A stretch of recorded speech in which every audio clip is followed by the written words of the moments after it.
사랑하는 성도 여러분, 지신 방송 시청자 여러분, 오늘은 종려 주일입니다. मसीह में प्रिय भाइयों और बहनों 먼저 종려 और तमाम दर्शकों, आज पाम संडे है। सबसे पहले आइए हम उस समय में लौटेंगे जब यह घटना घटित हुई थी, जब पाम रविवार की या पाम संडे की उत्पत्ति हुई थी। लगभग 2000 वर्ष पहले यह फसह के पर्व के 5 दिन पहले था, जब यहूदियों के लिए यह एक बड़ा उत्सव था। यीशु जैतून के पहाड़ से गधे के बच्चे पर सवार होकर यरूशलेम शहर आ रहा था। उसके चेले, छोटे छोटे बच्चे से लेकर बूढ़े तक, बहुत से लोग उसे घेरे हुए थे, उसके पीछे पीछे चल रहे थे। उन्होंने अपने वस्त्र उस मार्ग पर बिछा दिए थे जहां से वह गधा गुजर रहा था, और कुछों ने सड़कों पर उन्हें बिछा दिया था। होसन्ना होसन्ना, धन्य है वह राजा जो प्रभु के नाम से आता है, स्वर्ग में शांति, ऊंची पर महिमा हो। वो इस तरह से ऊंची ऊंची आवाज के साथ जय जयकार कर रहे थे। ये वो क्षण था जब जकरयाह की भविष्यवाणी पूरी हुई। जकरयाह 9 अध्याय 9 पद में लिखा है, हे सिय्योन बहुत ही मग्न हो, हे यरूशलेम जय जयकार कर, क्योंकि तेरा राजा तेरे पास आएगा। वह धर्मी और उद्धार पाया हुआ, वह दीन है, गधे पर वरन गधी के बच्चे पर चढ़ा हुआ आएगा।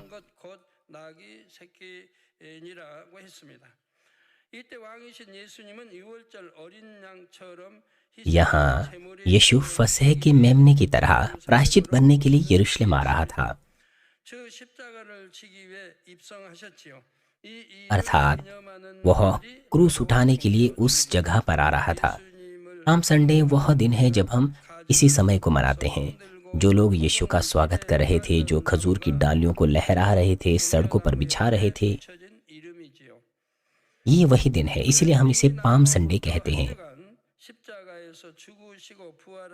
आइए अब हम संक्षेप से अगले सप्ताह के लिए, जब यीशु क्रूस पर मरने वाला था और जी उठने वाला था, उस समय के लिए आइए हम यीशु के चिन्हों कदमों को देखेंगे।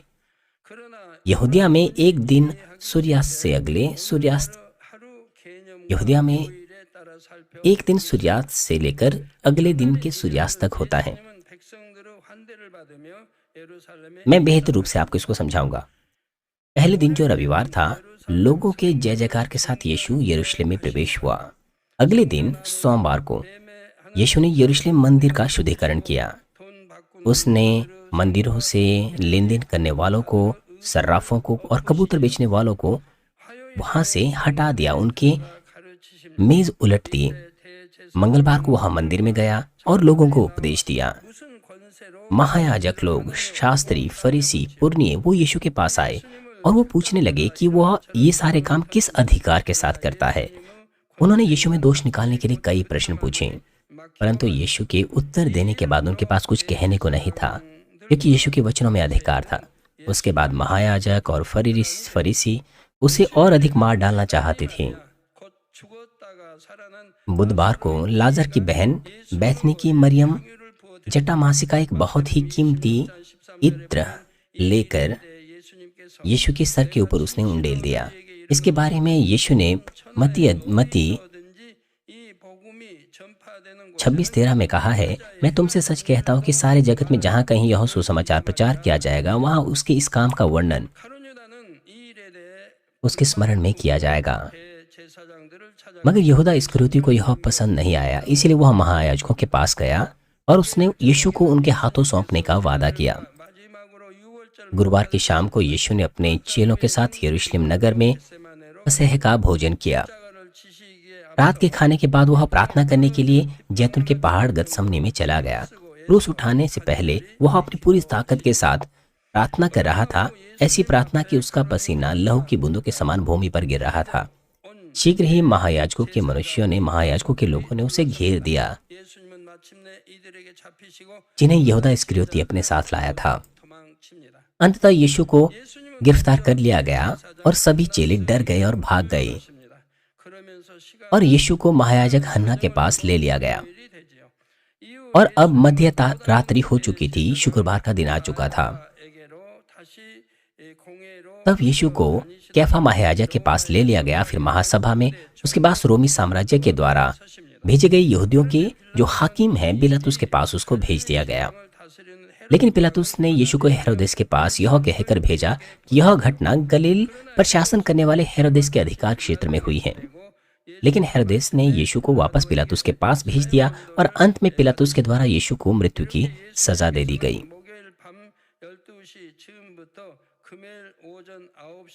गुरुवार देर रात से शुरू होकर शुक्रवार सुबह करीब 9 बजे तक पूछताछ के लिए उसे यहाँ वहाँ ले जाया गया। उसकी अवमानना हुई, उसका उपहास भी उड़ाया गया और उसे कोड़े भी मारे गए। वह क्रूस को लेकर गोलगोथा तक गया और क्रूस पर लटकाए जाने के 6 घंटे बाद लगभग दोपहर 3 बजे उसकी मृत्यु हो गई। आप यह सोच रहे होंगे कि एक ही रात में ये सारी चीजें कैसे हो गई। जो यरूशलेम गए हैं वे इसे समझ सकते हैं। यरूशलेम शहर उस समय बहुत छोटा हुआ करता था।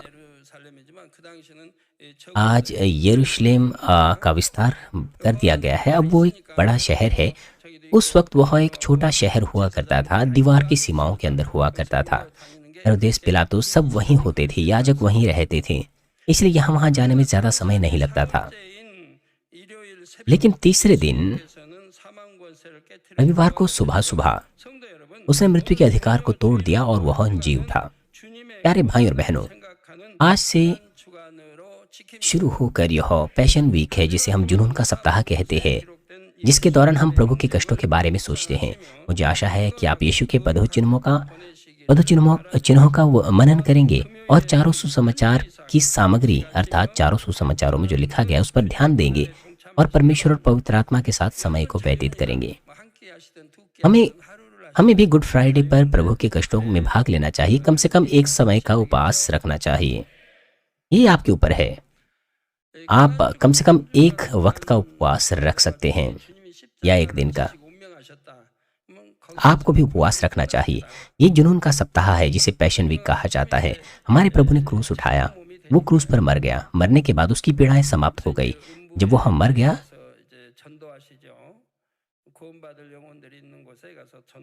उसके बाद वह आज़ाद हो गया और उसके बाद वह निचली कब्र में गया, ऊपरी कब्र में गया और वहां पर सुसमाचार का प्रचार किया। मसीह में प्रिय भाई और बहनों, पतरस ने यीशु से कहा कि वह मसीह है। जैसा पतरस ने अंगीकार किया, यीशु वैसे ही क्रूस पर मरने के बाद फिर से जी उठा और मसीही बन गया। आइए अब हम मसीही के अर्थ को देखेंगे कि असल में मसीही कौन है। इन दोनों नामों में बड़ा अंतर है, यीशु और यीशु मसीह में। आप में से अधिकांश लोग इस बात को पहले से जानते हैं, लेकिन अगर आप एक नए विश्वासी हैं तो आपको सही से इसे समझना चाहिए और इसे सीखना चाहिए।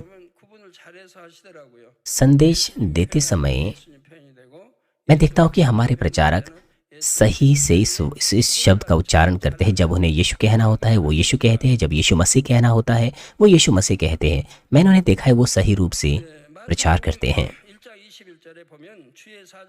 मत्ती 1 अध्याय 21 पद में परमेश्वर का दूत परमेश्वर की आज्ञा को यूसुफ को देने के लिए आता है।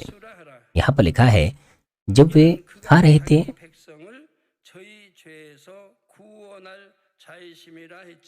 क्षमा करें, वहां पर लिखा है कि वह एक पुत्र जनेगी और तुम उसका नाम यीशु रखना। ये आज के जैसा नहीं है जब लोगों को डॉक्टर से सुनने को मिलता है कि उनका बेटा या बेटी होगी, वरन यह एक भविष्यवाणी थी पुराने नियम में।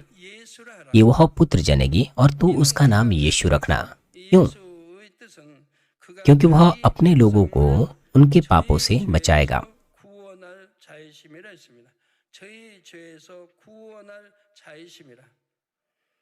वह अपने लोगों को उनके पापों से बचाएगा। मैं इसे फिर से दोहराता हूं कि वह अपने लोगों को उनके पापों से बचाएगा, अर्थात उनके पापों से उनका उद्धार करेगा।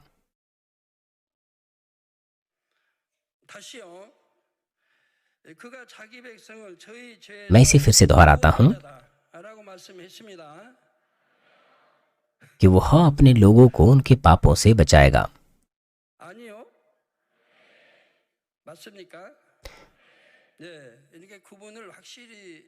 ये सही है या नहीं? आपको सही रूप से इस तरह से समझना है।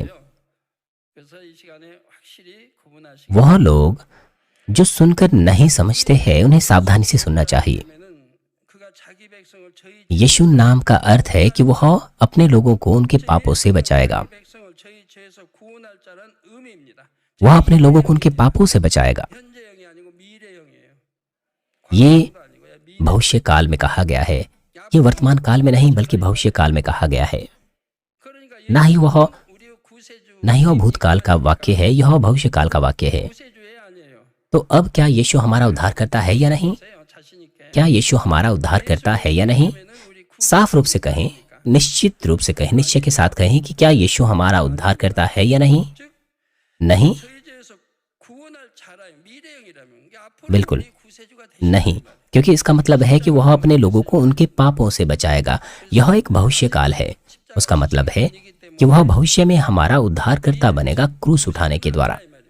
이거를 구분을 여러분 क्योंकि अभी उसने क्रूस नहीं उठाया था, इसलिए उस वक्त यीशु हमारा उद्धारकर्ता नहीं है। आपको इसे सही रूप से समझना चाहिए। 하죠. 제가 주의 जब मैं पास्टर्स के लिए विदेशों में सेमिनार्स करता हूँ, 최종 세미나인데 करीबन 5,000, 6,000, 8,000 लोग वहाँ शामिल हुए थे। वो सेमिनार पास्टर्स के लिए था। जब मैंने विदेशों में सेमिनार किया था, तब मैंने उनसे यह प्रश्न पूछा था 구세주입니까?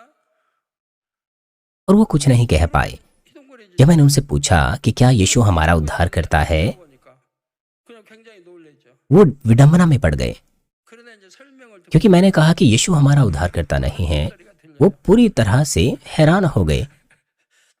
और जब मैंने उन्हें कहा कि ऐसा क्यों है, तब उन्होंने 이렇게 간 शांति से सांसें लीं। सेमिनार के बाद पास्टर्स मेरे पास आए और उन्होंने 못했습니다. मुझसे कहा कि ये तो एक सामान्य सत्य है, लेकिन मैं इस बात को नहीं जानता था, मैं इस अंतर को नहीं जानता था, मैं सही से प्रार्थना नहीं कर रहा था।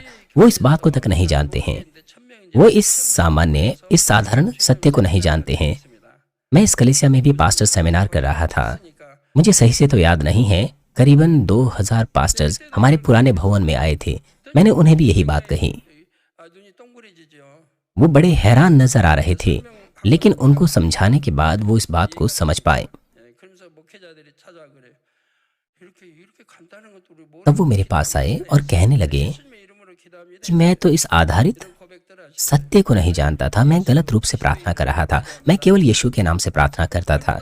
फिर उन्होंने इस बात की घोषणा की कि वो यीशु मसीह के नाम से प्रार्थना करेंगे। 하고 그리 못한 사람은 여전히 वो जो जिन्होंने इस बात को अच्छे से याद रखा, वो यीशु मसीह के नाम से प्रार्थना करने लग गए थे। जिन्हें यह बात याद नहीं रही, वो अभी भी यीशु के नाम से ही प्रार्थना करते हैं। इसका कोई मतलब नहीं बनता अगर आप इस बात को अपने ध्यान में ना रखें तो। 히브리어를 헬라어로 मसीही 말입니다. इब्रानियों के लिए, 기름 부음 मेरा मतलब है मसीह जो है एक हिब्री शब्द है जिसका मतलब है मसीहिया, 왕이나 अर्थात अभिषेक किया हुआ। पुराने नियम में 이름을 राजा भविष्यद्वक्ता का जब अभिषेक किया जाता था, वो उनके सर पर अभिषेक किया जाता था। 부하시기 위해 왕 제사장 선지자의 직임에 임명받아 यीशु ने राजा, याजक और भविष्यद्वक्ता की उपाधि प्राप्त की और मनुष्य जाति को बचाने के लिए वो इस धरती पर आया। 그러나 예수님은 죄가 वो क्रूस पर मर गया, 사망 लेकिन क्योंकि यीशु के पास कोई पाप नहीं था, उसने मृत्यु के अधिकार को तोड़ दिया और वह जी उठा। 원수마귀 사단은 죄 없으신 예수님을 죽임으로써 शत्रु दुष्ट और शैतान ने 어기고 निष्पाप यीशु को मारने के द्वारा न्याय के नियम का उल्लंघन कर दिया। 구세주로 믿는 이들을 इसलिए 주님께 내어줄 수 उन्हें अब प्रभु को, 되었지요. उन सभी लोगों को सौंपना पड़ा जो यीशु मसीह को उद्धारकर्ता के रूप में स्वीकारते हैं। 사단의 종되었던 यीशु पूरे ब्रह्मांड में सभी चीजों का सच्चा स्वामी बन गया, अर्थात राजाओं का राजा, प्रभु का प्रभु, उन सभी लोगों को वापस लाने के द्वारा जो शैतान के दास हुआ करते थे, 따라서 예수 그리스도는 자기 백성을 저희 दुष्ट के दास हुआ करते थे। इसलिए यीशु मसीह नाम का अर्थ है उद्धारकर्ता, जिसने अपने लोगों को उनके पापों से बचा लिया है। 미래형이 아니고 ऐसा नहीं कि वह बचाएगा, बल्कि वो बचा चुका है। 예수 그리스도는 예수와 예수 그리스도 이렇게 다르단 말이에요. 그래서 예수 그리스도는 자기 यीशु मसीह उद्धारकर्ता और यीशु, 구원하신 इनमें इस तरह से अंतर है।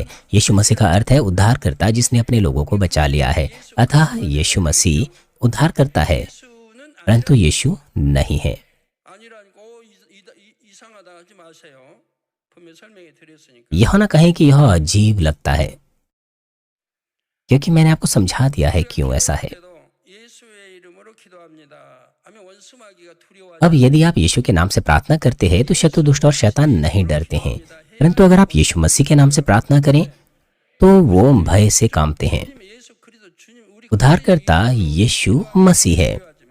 जब आप यीशु मसीह के नाम से प्रार्थना करते हैं तो वो भय से कांपते हैं, परंतु यदि आप केवल यीशु के नाम से प्रार्थना करते हैं 이전에 तो यह उसके उद्धारकर्ता पहले के समय को दर्शाता है, उसके क्रूस उठाने के पहले की अवधि को। 형격한 차이. इसलिए वे भय से नहीं कांपते हैं। इसमें इस तरह से बड़ा अंतर आता है। 예수와 예수 그리스도의 의미는 이처럼 다르며 그 권세. इस प्रकार यीशु और यीशु मसीह के अर्थ में बहुत भिन्नता है 첫째로는 और उनमें अधिकार जो सन्निहित है वो भी भिन्न है। भाई और बहनों, 첫째로 오늘 본문 हमने सबसे पहले मसीह शब्द के अर्थ को देखा। दूसरा, 받으신 고난들의 의미를 आज के पाठ के आधार पर आइए हम उन कष्टों को देखेंगे जिनसे यीशु गुजरा। 그리스도가 되시는 과정은 이름에 यीशु मसीह बनने की प्रक्रिया कोई आसान या सरल नहीं थी। 쉽거나 간단하지 않았습니다. 예수님께서는 जैसा कि एक शब्द में हम उसे दर्शाते हैं, 한마디 말씀도 यीशु ने कभी भी एक भी शब्द नहीं कहा, एक भी ऐसा कार्य नहीं किया 한 적이 없으셨습니다. जिसका कोई अर्थ ना हो उसकी इस धरती पर पूरी सेवकाई के दौरान। 정교하게 엮어 한 जैसे लोग धागों को एक साथ बुनकर कपड़ा बनाते हैं, 일을 वैसे ही उसने भी ठीक ठीक परमेश्वर की इच्छा और योजना अनुसार सब कुछ किया। 그러는 동안 단 한순간도 긴장을 늦추지 जब वह सेवकाई कर रहा था, 무엇보다도 एक पल के लिए भी वह चैन से नहीं रह पाया। 자신의 온 생애를 सब इससे भी ऊपर वह पापों को क्षमा करने के लिए, 하셨습니다. न्याय को पूरा करने के लिए अपने पूरे जीवन और शरीर को त्याग करके कष्टों के मार्ग पर गुजरा। आखिरकार उसने अपने आप को पूरी तरह से बलिदान कर दिया, यहाँ तक कि उसने अपने लोहों की आखिरी बूंद तक बहा दी। उसके बलिदान के द्वारा उद्धार का प्रावधान 본문이 सटीक रूप से न्याय अनुसार पूरा हो पाया। 그가 찔린 आज के पाठ के 허물을 पहले हिस्से में यशायाह 53 अध्याय 5 पद में लिखा है, परंतु वह हमारे ही अपराधों के कारण घायल किया गया। 했다 이 말이에요. वह 그가 हमारे अपराधों के कारण वह घायल किया गया, 이남이라. हमारे अधर्म के कामों के हेतु वह कुचला गया। 얼마나 온몸에 상함을 입었습니까? 그래서 우리 죄악을 담당. 우리 죄악을 젊이 져 주셨기 때문에 जब उसे 믿을 때 उसके कोड़े मारे गए, उसके सर पर 걸 봅니다. कांटों का मुकुट पहनाया गया, 모든 질병까지 उसका शरीर कितने अधिक दर्द से गुजरा होगा हमारे पाप और बुराई के लिए। उसने ये सब हमारे लिए किया। इसलिए जब हम उस पर विश्वास करते हैं तो हम चंगे हो सकते हैं। 가지고 있으신 분들 अपनी सभी बीमारियों से जब हम विश्वास करते हैं तो हम चंगे हो सकते हैं। वो जो अभी भी बीमार है, वो जो अभी भी दर्द में है, यदि आप सचमुच विश्वास करें तो आप कभी भी दर्द में नहीं रह सकते हैं। 큰 거예요. आप बीमार रहते हैं क्योंकि आप विश्वास नहीं करते, ये स्पष्ट है। 히브리서 10장에 말씀한 대로 अगर आप सचमुच विश्वास करें तो क्या होगा? जैसा कि इब्रानियों 10 में लिखा है, आपके पास बिना असत्य का एक ईमानदार हृदय होगा। आपके पास विश्वास का पूरा आश्वासन होगा।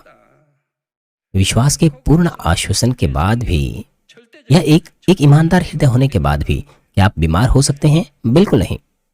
बाइबल बिल्कुल सही है। 찔림은 우리의 허물을 인하며 그가 상함은 우리의 죄악을 인함이라. परंतु वह हमारे अपराधों के कारण घायल किया गया, हमारे अधर्म के हेतु कुचला गया। 물과 피를 쏟아 जैसे कि भविष्यवाणी की गई, यीशु को क्रूस पर छेदा गया, उसने अपना लहू और पानी बहा दिया और उसे भाले से छेदा गया। 십자가의 손과 발이 못 박히신 것은 사람이 손과 발로 हमारी ही शांति के लिए उस पर ताड़ना पड़ी कि उसके कोड़े खाने से हम चंगे हो जाएं।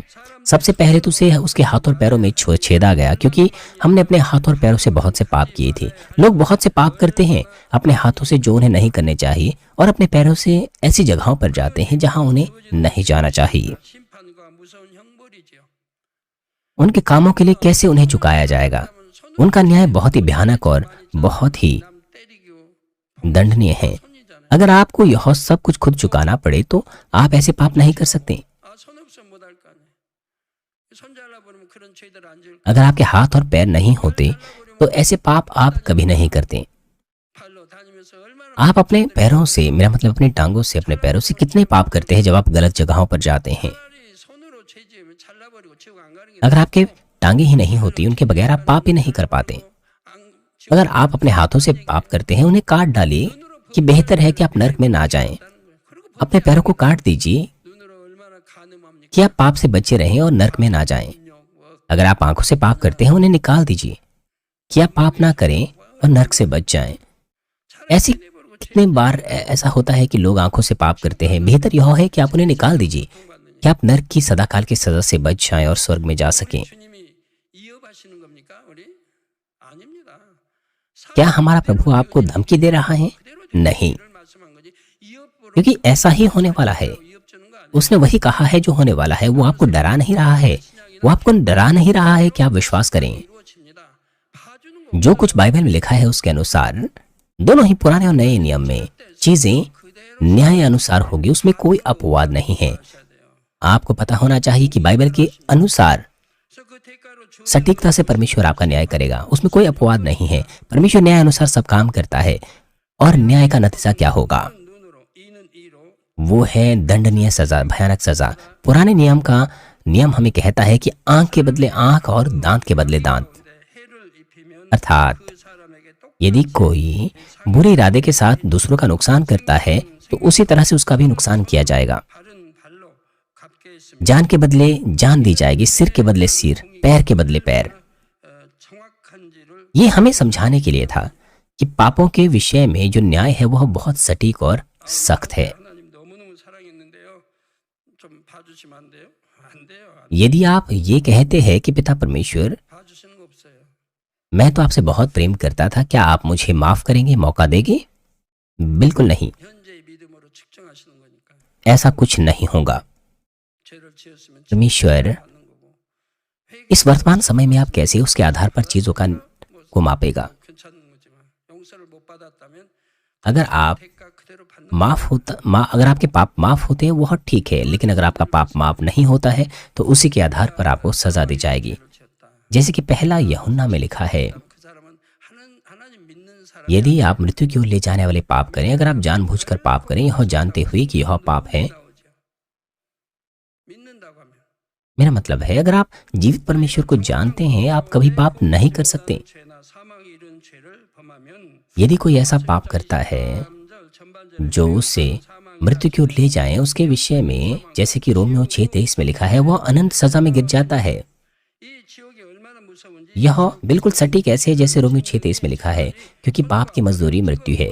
अगर कोई जानबूझकर मृत्यु की ओर ले जाने वाले पाप करे तो वह नरक में जाएगा, मृत्यु की ओर गिरेगा। यह नरक बहुत ही भयानक है। इसीलिए यीशु ने कहा कि हाथ और पैरों से पाप करने के बजाय उन्हें काट डालो। मरकुस 9:43 से 45 में लिखा है, यदि तेरा हाथ तुझे ठोकर खिलाए तो उसे काट डाल। टुंडा होकर जीवन में प्रवेश करना तेरे लिए इससे भला है कि तू दो हाथ रहते हुए नरक के बीच उस आग में डाला जाए जो कभी नहीं बुझती, जो कभी बुझने की नहीं, जहाँ का कीड़ा नहीं मरता और आग नहीं बुझती। यदि तेरा पांव तुझे ठोकर खिलाए तो उसे काट डाल। यदि आप सचमुच नरक की उस भयानकता को जानते हैं तो आप अपने हृदय की गहराई से अंगीकार करेंगे कि आपके हाथ और पैरों को काटना कहीं ज्यादा सहनीय है नरक की उस सजा से। लेकिन हम धन्यवादी है कि हमने जितने भी हाथों और पैरों से पाप किए थे उसके लिए उनकी क्षमा के लिए मार्ग खोल दिया गया। इसलिए जो कोई भी प्रभु को ग्रहण करता है उसके तमाम पापों के लिए उसे क्षमा मिल जाती है। ये वो पाप है जो सत्य को जानने से पहले उसने किए थे, क्योंकि वो नहीं जानता था कि मृत्यु की ओर ले जाने वाले पाप कौन से हैं। ऐसे पाप क्षमा हो सकते हैं अगर वो सचमुच पश्चाताप करता है।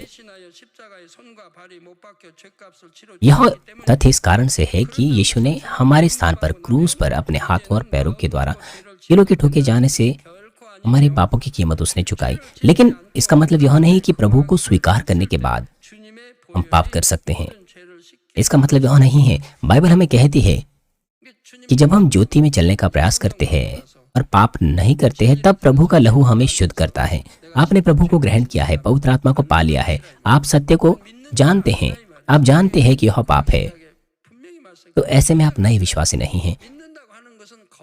अगर आप ये सब जानकर भी आप पाप करते हैं तो असल में आप विश्वासी नहीं हैं। बाइबल से स्पष्ट करती है आप विश्वासी नहीं हैं, आप झूठ बोलते हैं। प्रकाशित वाक्य में लिखा है कि झूठे लोगों का उद्धार नहीं हो सकता। आप झूठे हैं और आप नरक की आग में डाल दिए जाएंगे। पहला यूहन्ना 1:7 में लिखा है, पर यदि जैसा वह ज्योति हैं वैसे ही हम भी ज्योति में चले और एक दूसरे से सहभागिता रखते हैं तो उसके पुत्र यीशु का लहू हमें सब पापों से शुद्ध करता है। जब आप ज्योति में चलते हैं, अंधकार में नहीं, अगर आप ज्योति में चलते हैं, सत्य में चलते हैं, तो सभी पापों से आपको क्षमा मिलेगी। मान लीजिए अभी आप ज्योति में चलते हैं लेकिन किसी और समय अंधकार में चलते हैं, तो फिर आप क्षमा नहीं पाएंगे, क्योंकि जो पाप आप करते हैं वो पाप ही रहेंगे। वो जो ज्योति में चलते हैं वो लगातार ज्योति में ही चलेंगे और अंत में उनके तमाम पापों से वे क्षमा पाएंगे।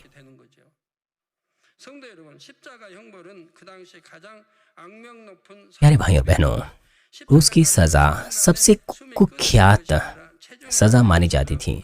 जब आपको क्रूस पर चढ़ाया जाता है तो आप तुरंत नहीं मरते हैं। शरीर का वजन धीरे धीरे करके गिरने लग जाता है, जिसे असहनीय दर्द होता है। आप सांस लेने में कठिनाई महसूस करते हैं। आपका पानी खत्म होने लग जाता है। आपके घावों को चूसने वाले हानिकारक कीड़े मकोड़े आपके ऊपर चिपकते हैं। शर्म महसूस करते हुए आप धीरे धीरे मरते हैं। यह तथ्य कि यीशु ने इस तरह की असहनीय पीड़ा को सहा, यह हमें बताता है कि पापों की क्षमा में न्याय कितना सख्त था। केवल आत्मिक तरीके से, मेरा मतलब है केवल एक बार मर जाने से या आकस्मिक रूप से मरने से पापों की कीमत को चुकाना इतना आसान नहीं था।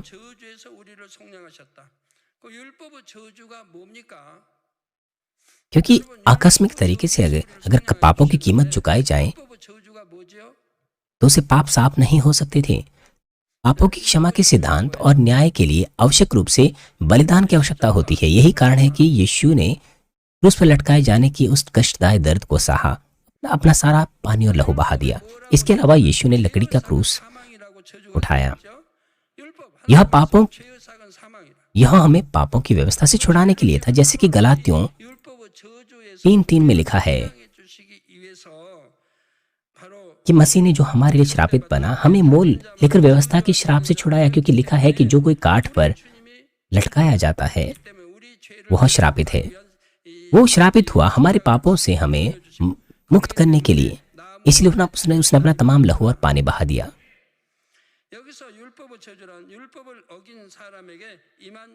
यहाँ पर व्यवस्था का श्राप उस श्राप को दर्शाता है जो उनके ऊपर आता है जो व्यवस्था का उल्लंघन करते हैं। जैसे कि रोमियो 6:23 में लिखा है कि पापों की मजदूरी मृत्यु है। हमने मृत्यु का श्राप प्राप्त किया व्यवस्था का उल्लंघन करने के द्वारा। पाप रहित यीशु इस तरह से पेड़ पर लटकाया गया अपराधियों के पापों को क्षमा करने के लिए। प्यारे भाई और बहनों, भविष्यवाणी में लिखा है कि वह हमारे अपराधों के लिए छेदा गया और यह पूरा हुआ। यीशु को केवल क्रूस पर ही नहीं उठाया गया बल्कि कांटों के द्वारा और भाले के द्वारा भी उसे छेदा गया। यूहन्ना 19:34 में लिखा है कि एक चेले ने भाले से उसे छेद लिया, तुरंत ही पानी और लहू उसका वहां से निकल आया। रोम के सैनिक ने यीशु जो मर चुका था उसे भाले से छेदा। ये बिल्कुल ऐसा है जैसे किसी जानवर का शिकार करने के बाद उसे फिर से चेक करना कि वह मर गया है नहीं। ये दर्शाता है कि मनुष्य कितना बुरा है। यीशु ने इन बुरे लोगों को बचाने के लिए भी अपना जीवन बलिदान कर दिया। प्यारे भाई और बहनों, लोग इतने बुरे हैं, है कि नहीं? वे कहते हैं कि वे यीशु पर विश्वास करते हैं, लेकिन वो बहुत बुरे हैं। मान लीजिए टीवी पर कोई फाइटिंग गेम चल रही है, उदाहरण के लिए मान लीजिए K1 या UFC। वे अच्छे लड़ाकू हैं, वे लड़ने आते हैं, वो एक दूसरे को मारते हैं, उनका खून निकलता है, उनकी आंखों में चोट लगती है, उनकी आंखों से खून निकलता है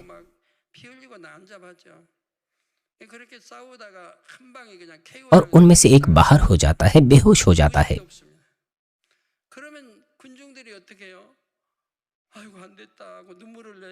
उस वक्त आप भीड़ को देखें, क्या भीड़ उस वक्त रोती हैं जब एक को मारा जाता है, जब एक को पीटा जाता है? नहीं, वो और भी अधिक खुश हो जाते हैं, वे उत्तेजित हो जाते हैं।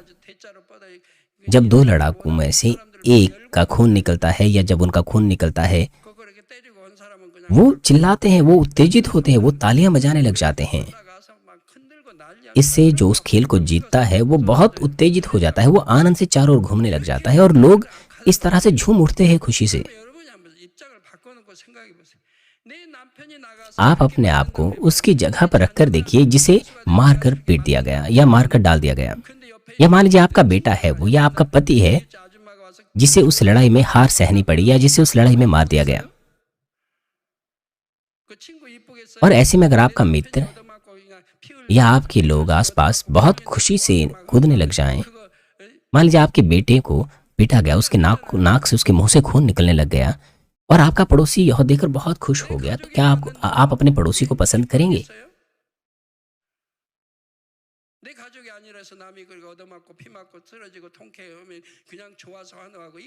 और अब मान लीजिए वो आपका परिवार नहीं है,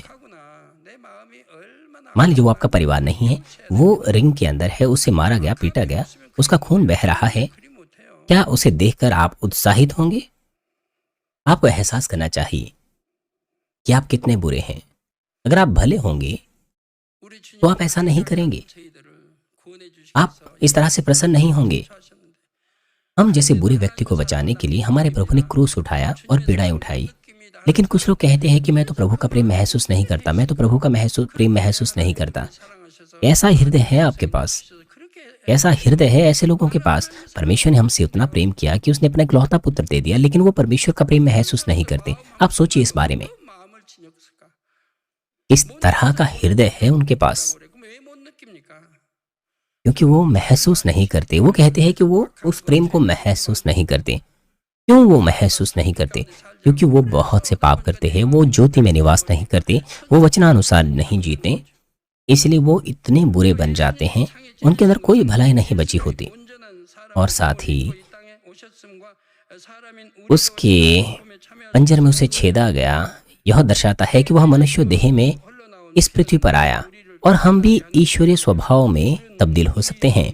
भाले से छेदे जाने के बाद जो लहू बह निकला वह बहुमूल्य लहू है जो हमारे पापों से हमें धोता है, और वह जल वो सामर्थी वचन है जो हमें धर्मी बनाता है। इनमें से प्रत्येक प्रावधान कितना अद्भुत है।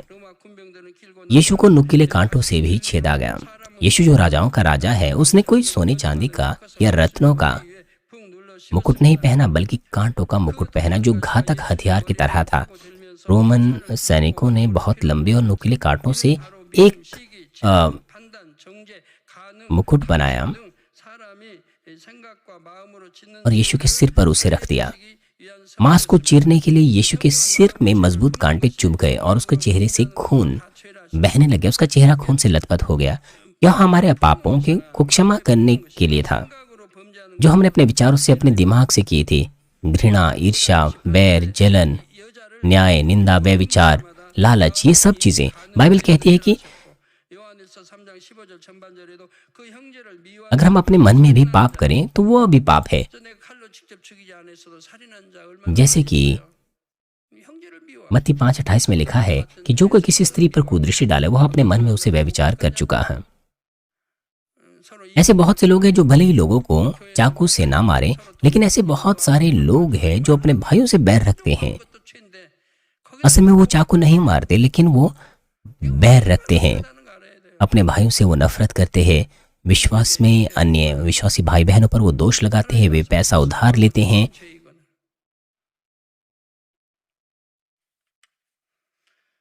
बाद में उन पर दोष लगाए जाते हैं। आपको पता होना चाहिए कि यह कितनी दुष्टता है। दोष लगाना वो बुराई है, परमेश्वर की आज्ञा का उल्लंघन करना है। हृदय और विचारों में जो पाप छुपे हुए हैं अंततः वह कार्य के रूप में ही प्रकट होंगे, क्योंकि हमें यीशु पर विश्वास करने के द्वारा हमारे पापों से क्षमा मिली है। इसलिए हमें, क्योंकि यीशु ने कांटों का मुकुट इसलिए पहना, इसलिए हमें अपने विचारों को भी पवित्र करना है। आइए आज के संदेश पर सोचते हुए सभी लोग साथ मिलकर प्रार्थना करेंगे। 오늘 아버지 하나님 종료주의를 맞이하여 우리 주 예수 그리스도에 대해서 사랑하는 목자를 통해서 또한 아버지 말씀을 듣습니다. 우리 마음에 아버지 깊이 새기게 해 주시옵소서. 아버지 하나님 예수 또한 예수 그리스도 아버지 하나님이란 우리의 구원자 되신 아버지 예수 그리스도의 이러한 의미를 우리 마음 깊이 새기게 하시고 우리 주님께서 우리를 위해서 어떤 고난을 받으셨는지 아버지 하나님 다시 한번 이 한 주간에 우리가 주님의 고난을 마음에 새기고 명심하며 아버지 그 사랑을 깊이 깨닫고 우리도 주 예수 그리스도 아버지 신의 성품에 참여할 수 있는 우리 모든 만민의 성도님들이 될 수 있도록 은혜를 더해 주옵소서. 감사드립니다. 우리 주 예수 그리스도 이름으로 기도하옵나이다. 아멘. 당사님의 환자를 위한 기도를 받으실 때 아픈 곳이나 연약한 곳에 손을 얹고 기도 받으시고 सीनियर पास्टर की प्रार्थना को ग्रहण करेंगे बीमारों के लिए। अगर आप बीमार हैं अपना हाथ अपने बीमार अंगों पर रखें, और अगर आप बीमार नहीं हैं अपना हाथ अपने छाती पर रखें। अपने हृदय की इच्छाओं के लिए इस प्रार्थना को प्राप्त करें। 사랑의 아버지 하나님, हालेलुया। सर्वशक्तिमान हमारे प्रेमी पिता परमेश्वर, कृपया अपना हाथ तमाम विश्वासियों पर रखें जो इस वक्त इस प्रार्थना को ग्रहण कर रहे हैं। 땅을 통해 기도받는 अपना कार्य उन तमाम लोगों पर समय और दूरी को मिटाते हुए प्रकट कीजिए जो इस प्रार्थना को GCN और इंटरनेट पर सैटेलाइट और शाखा और संघीय कलीसियाओं में और परमेश्वर के संतान संसार भर में ग्रहण कर रहे हैं। 긍정적인 생각과 의심의 세력을 물리쳐 주옵시며 उन्हें हृदय से विश्वास करने के योग्य विश्वास दीजिए। नकारात्मक विचार और शक दूर कीजिए। 오장육부 뼈 마디 सिर से लेकर पैर तक सभी अंदरूनी अंग, कोशिकाएं, उत्तक और तंत्रिकाएं और जो भी बीमार अंग है उन्हें पवित्र आत्मा की आग के द्वारा झुलसा दीजिए और मूल ज्योति के द्वारा। 그리스도의 이름으로 명하노니 원수마귀 사단 यीशु मसीह के नाम से मैं आज्ञा देता हूँ, शत्रु दुष्ट और शैतान सभी बीमारियां, रोगाणु, विषाणु और निर्बलताएं दूर हो, ज्योति आ जाएं। कृपया उनके तमाम असाध्य और अंतकारी रोग पवित्र आत्मा की आग के द्वारा झुलसा दीजिए। सभी प्रकार की महामारियां, मलेरिया सहित दूर कीजिए। 열, 몸살, 독감 등 सभी संक्रामक रोग जैसे कि जुकाम और बुखार दूर हो, उन्हें सुरक्षा दीजिए। सभी प्रकार के रोगाणुओं और विषाणुओं से मांस, पेट, फेफड़े, जिगर, छाती, यूट्रिन और आंतों के कैंसर से उन्हें चंगा कीजिए। 각종 암과 에이즈, 백혈병, 뇌졸중, तमाम सूजन और जलन उनसे दूर हो। 병, 폐병, 위장병, 당뇨, 부인병, 피부병, 갑상선 질환과 모든 염증도 깨끗게 하여 주옵소서. तमाम पेट, फेफड़े, जिगर, छाती, यूट्रिन और आंतों के कैंसर से उन्हें चंगा कीजिए। पोलियो, लकवा, गठिया और हन्नीटी डिस्क से वे चंगे हो जाएं। पेश दर्द, सिर दर्द, मानसिक दर्द और सभी दूसरे दर्द गायब हो जाएं। 우울증, 우울증, 조울증, 노이로제 등 मिर्गी, स्वलिनता, उदासी, तंत्रिका रोग और दूसरी मानसिक बीमारियां दूर हो। सभी प्रकार के लकवे खुल जाएं, उठें, चलें और कूदें। 하옵시고 기도 आंखें सामान्य देखने लगे, कान सामान्य सुनने लगे, अंधे देखने लगे, बहरे सुनने लगे और गूंगे बोलने लग जाएं। 각종 사고 후유증도 깨끗게 하시고 तमाम प्रकार के दुर्घटना के दुष्प्रभाव से उन्हें चंगा कीजिए। उनकी टूटी हड्डियां जोड़ दीजिए। उन्हें जलन से ठीक कीजिए। 화기암 물러가라. जलन और दहन संवेदना उनसे दूर हो। 나지 않게 역사해 주시기 원합니다. 마약을 पिता, कोई दाग वहां न रह जाए। 독극물 중독 सभी प्रकार की नशे की लत से, जहर पदार्थ और उनके इस्तेमाल से साफ हो जाओ। मृत कोशिकाओं, तंत्रिकाओं को फिर से जला दीजिए। मृतकों को जला दीजिए। उन्हें गर्भधारण की आशीष दीजिए। आप गर्भधारण की आशीष प्राप्त करने पाएं। 마귀 사단아 यीशु मसीह के नाम से मैं आज्ञा देता हूँ, शत्रु दुष्ट और शैतान, हवाओं के सामर्थ्य के शासक, स्वर्ग स्थानों की बुराई की सेनाएं और उनके दास दूर हो। बुरी, अशुद्ध, झूठी, धोखे की और अलग करने वाली आत्माएं और अंधकार के तमाम बल दूर हो। 어둠아 물러가라. 빛이 अंधकार, दुष्ट और अंधकार के तमाम बंधन खुल जाएं। अंधकार दूर हो, ज्योति आ जाए। पिता परमेश्वर, उन्हें ताकत दीजिए कि वे प्रार्थनाओं में पुकारें। पापों को दूर करने की उन्हें सामर्थ्य दीजिए और वे पवित्र हो जाएं। 검사에 잘되게 하시고 가정 जब उनका प्राण समृद्ध होता है, सब बातों में वे भले चंगे रहें और उनके परिवारों में भी सुसमाचार का प्रचार हो। 주시고 उन्हें सुरक्षा दीजिए तमाम दुर्घटना और विपत्तियों से पूरे सप्ताह भर, और आशीष दीजिए कि बिना किसी समस्या के एक समृद्ध जीवन वो जी सकें। पवित्र आत्मा की अग्नि में बाड़े में स्वर्गीय सेना, स्वर्गदूतों और अपनी धधकती आंखों के द्वारा अपने सभी बच्चों को, उनके घर, कार्यशालाओं और व्यापारों को सुरक्षा दीजिए। 수 있는 뜨거운 विद्यार्थियों को बुद्धि और समझ दीजिए। जोश और जुनून मेहनत से पढ़ाई करने के लिए उन्हें दीजिए। 지키시고 하나님 उनका हृदय और मन संसारिक चीजों से बचाएं और वो परमेश्वर को और भी अधिक जुनून के साथ प्रेम करने पाएं। 먹으나 마시나 입으나 चाहे आपके बच्चे खाएं, पिएं या जो कुछ भी करें, इन सब में वो अपना जीवन पिता परमेश्वर आपको महिमा देते हुए जीने पाएं। 만나노라. 체험했노라.